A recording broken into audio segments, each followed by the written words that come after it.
In classical economics and neoclassical economics, the concept of labor is viewed from slightly different perspectives. Here's how labor is distinguished in these two economic schools of thought.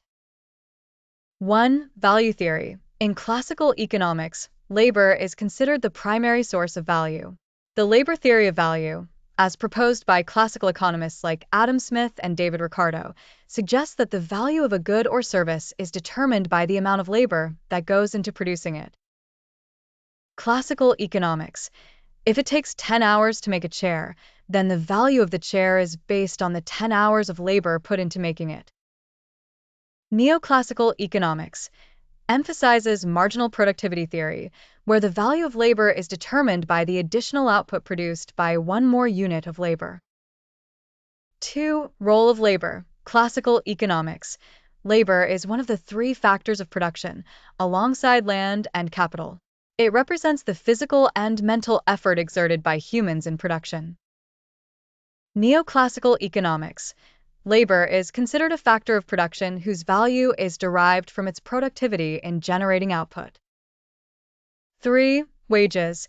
Classical economics. Subsistence theory of wages. Wages tend to gravitate towards the minimum amount needed to sustain the laborer's life at a basic level. Classical economics. A worker's wage is determined by what is necessary to provide food, shelter, and clothing, reflecting the subsistence theory of wages. Neoclassical economics. Wages are determined by the interplay of supply and demand in the labor market, where the wage rate equates the marginal productivity of labor with a real wage rate. Example: Neoclassical economics. A worker's wage is determined by the equilibrium between the supply and demand for labor, where wages adjust to match the marginal productivity of labor.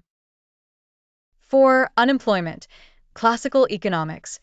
Viewed as a temporary phenomenon caused by market adjustments, technological change, or mismatches between labor supply and demand. Example: Classical economics. Unemployment may occur due to shifts in demand, technological advancements, or seasonal factors. Neoclassical economics. Attributed to frictions in the labor market, minimum wage laws, labor unions, and other market imperfections. Example: Neoclassical economics. Unemployment can be caused by factors like minimum wage laws, labor market frictions, or mismatches between skills demanded and skills supplied in the labor market.